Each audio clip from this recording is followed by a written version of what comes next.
Es al revés. Comunicación, redes, política, periodismo. Es al revés. Un podcast original de Radio 10. Con Mariana Moyano. Lo hemos dicho acá y no queremos que la reiteración vacíe el sentido.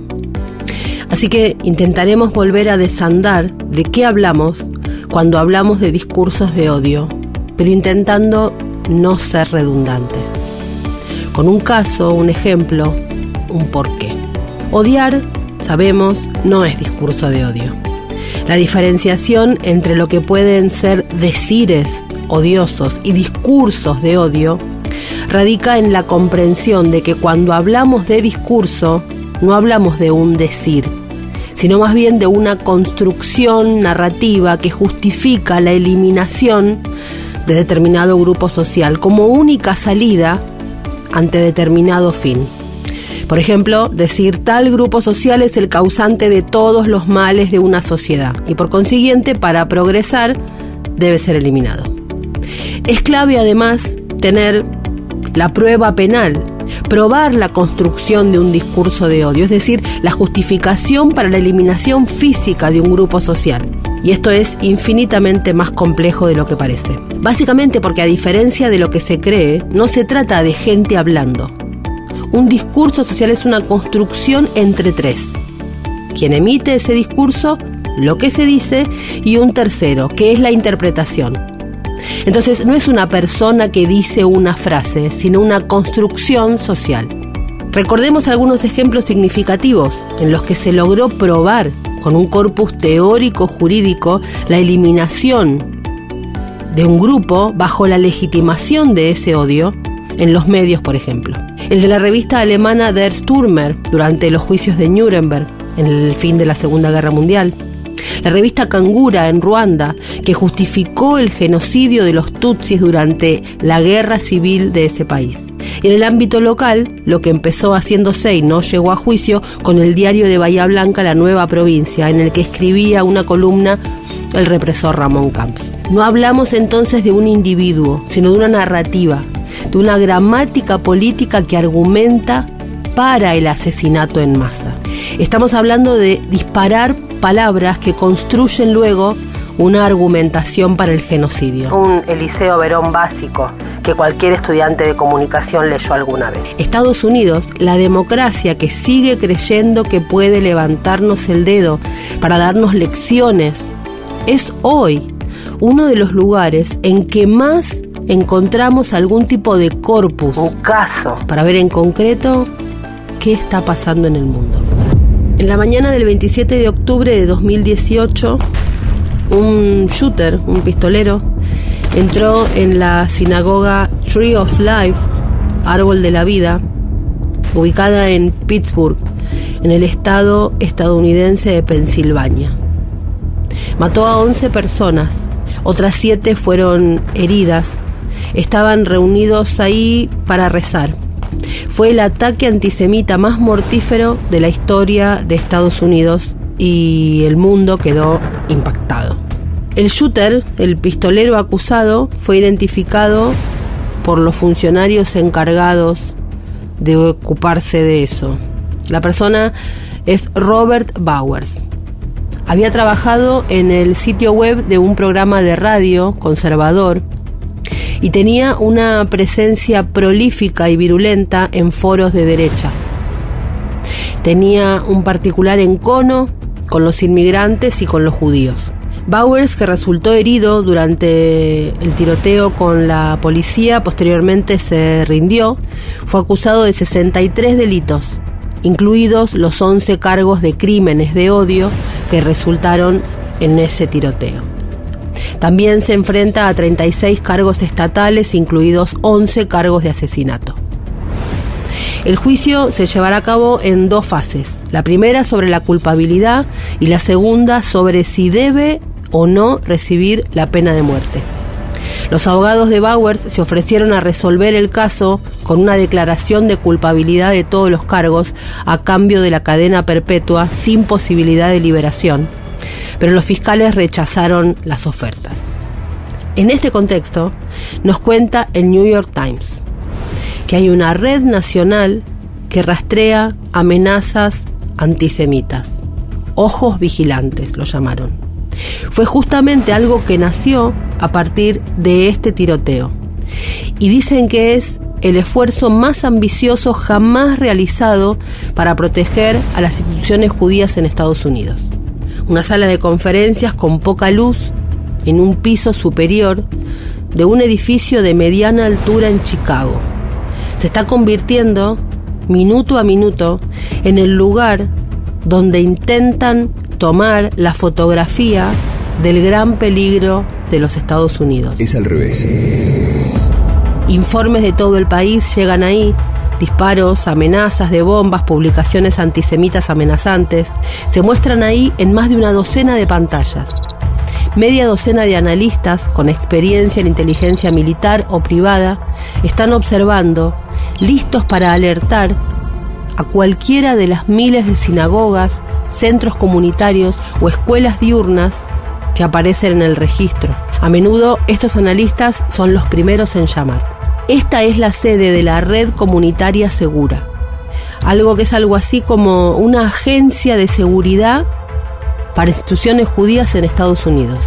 Hay otras organizaciones que se especializan en la seguridad de instalaciones judías, pero ninguna tan amplia como este grupo, que fue creado por las Federaciones Judías de América del Norte después del 11 de septiembre. Ha crecido exponencialmente en los últimos años, desde ser una pequeña oficina con un personal de 5 personas hasta una organización nacional con 75 empleados a lo largo y ancho de todo el país. Lo que provocó justamente la rápida expansión de este centro fue el asesinato de estos 11 fieles de 3 congregaciones por este pistolero, por este que entró a la sinagoga Árbol de la Vida ese 27 de octubre de 2018, en lo que, insisto, fue el ataque antisemita más mortífero de la historia de los Estados Unidos. El juicio de este pistolero está por empezar. Se está llevando a cabo en un país que estará menos sorprendido por cualquier revelación de lo que podría haber sido hace 5 años, dada la prevalencia ahora de tiroteos masivos e incidentes de antisemitismo, dice el New York Times. La Casa Blanca anunció la semana pasada lo que llamó la primera estrategia nacional para combatir el antisemitismo, que involucró a múltiples agencias y se centran en la capacitación y la prevención. ¿Cómo?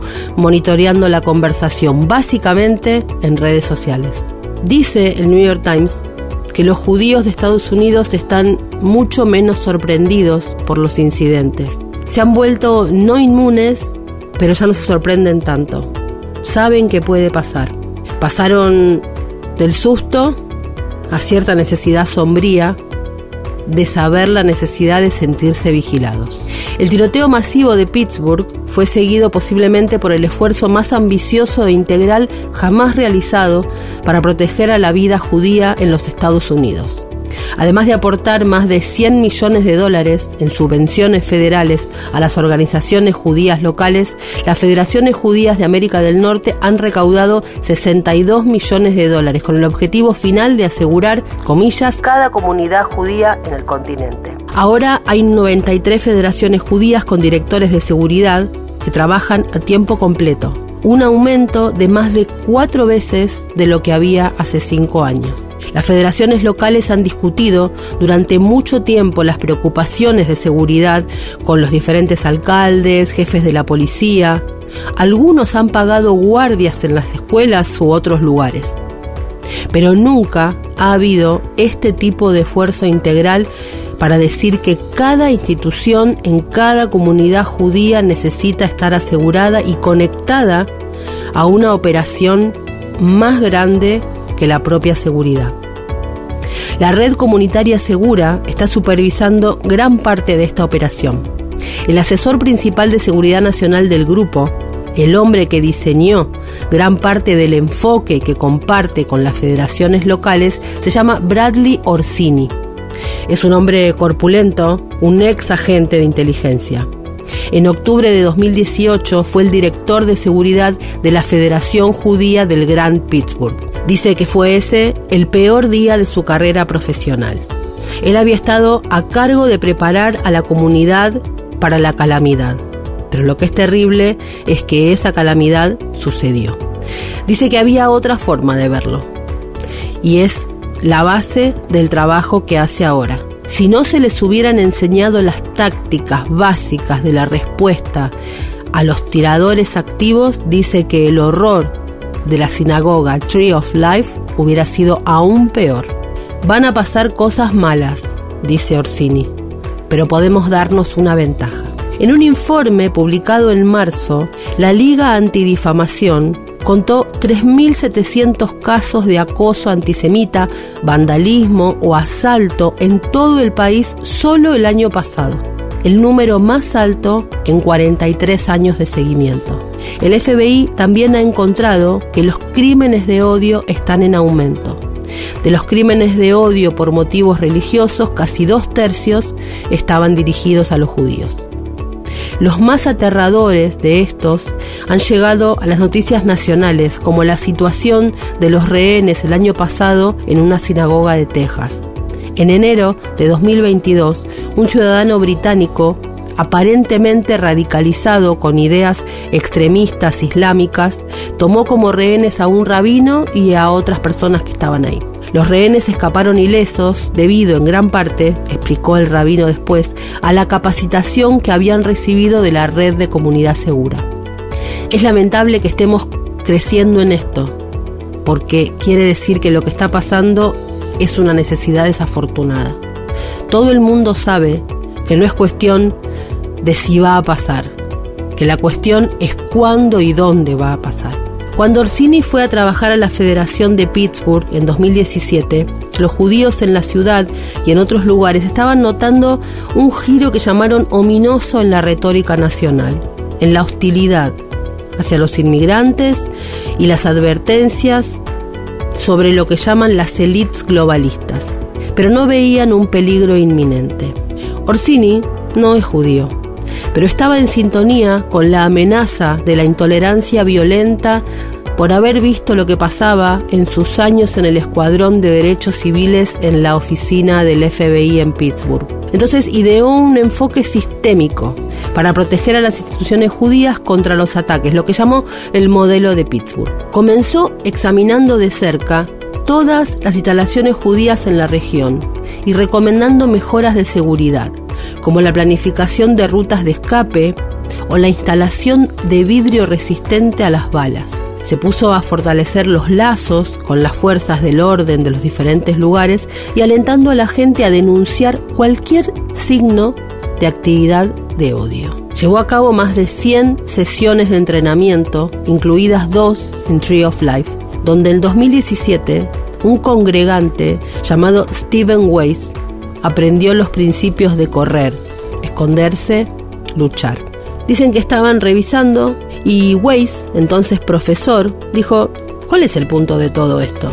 Aquí no va a pasar nunca nada.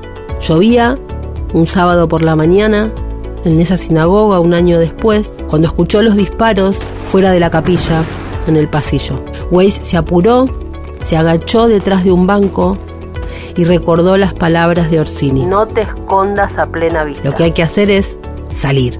Vio otra puerta y con los disparos cada vez más cerca, huyó de la habitación.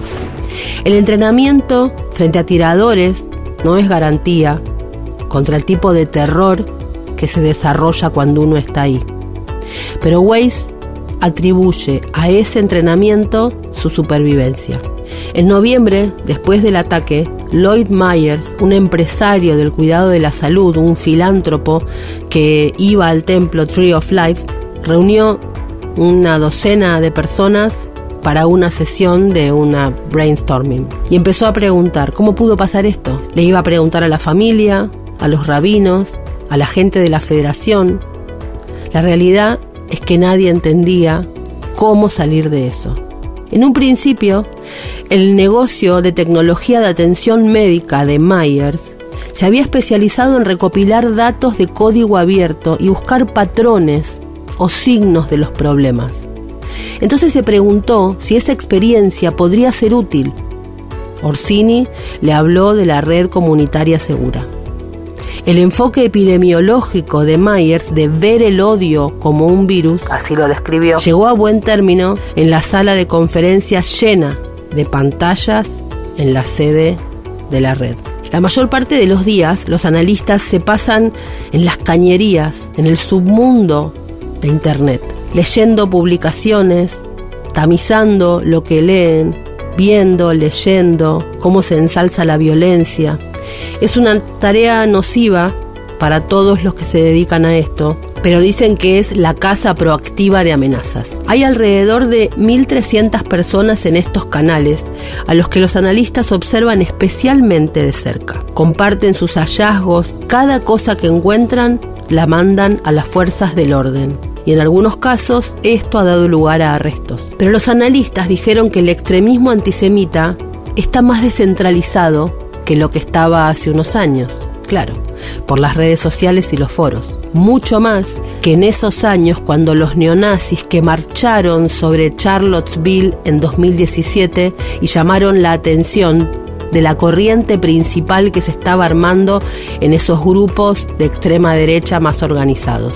La supremacía blanca aparece con volantes racistas que arrojan en las diferentes reuniones, en los patios, se disipan rápidamente y se van. Pero la charla continúa en los foros online. De alguna manera, dijo un analista, hace que las cosas sean aún más peligrosas, como una gran dispersión de pequeñas células terroristas cuasi independientes. La red está planeando operar un puesto de avanzada temporal en Pittsburgh durante el juicio a este shooter, que girará en gran medida en torno a la cuestión de si debe o no ser condenado a muerte.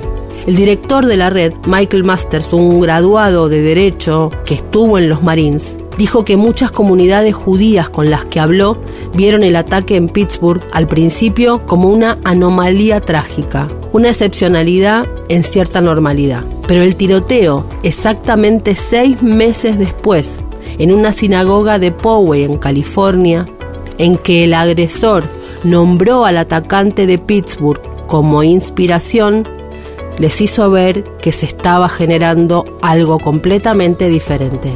Ese fue el momento en que Brad y yo vimos un cambio, dice Masters. Incluso si todavía está la pregunta, bueno, no sé qué va a pasar aquí, podemos decir Pittsburgh, Poway, no podemos elegir la hora y el lugar, pero tenemos una certeza. Puede ocurrir. Así fue que se dieron cuenta que necesitaban una vigilancia distinta. Muchos miembros de las comunidades judías de Estados Unidos creyeron que en ese país nada iba a pasarles. Creyeron que algunas amenazas iban a estar sueltas o había peligros que eran excepcionales. Las personas que podrían haber crecido con la promesa de que Estados Unidos era un lugar seguro, dijo el rabino Sholem, están teniendo que aprender que aquello fue la excepción. La seguridad hoy entonces empieza por comprender y por leer los foros y las redes sociales donde este tema se discute. Entender el funcionamiento está siendo la forma que encuentran nada menos que Estados Unidos para estar un poco más seguros. Muy por fuera de pensar complots, entendieron que se trata de comprender cómo funciona el ecosistema digital, para ahí sí poder operar. Escuchaste Es al revés. Un podcast original de Radio 10. Conducido por Mariana Moyano. Si te gustó, Seguimos con la opción seguir. coordinación y producción de contenidos, Sebastián Pedrón. Marcelo Figueroa, Fernando Candellas. Martín Castillo. Edición Jorge de Tesanos. Nos escuchamos en el próximo episodio.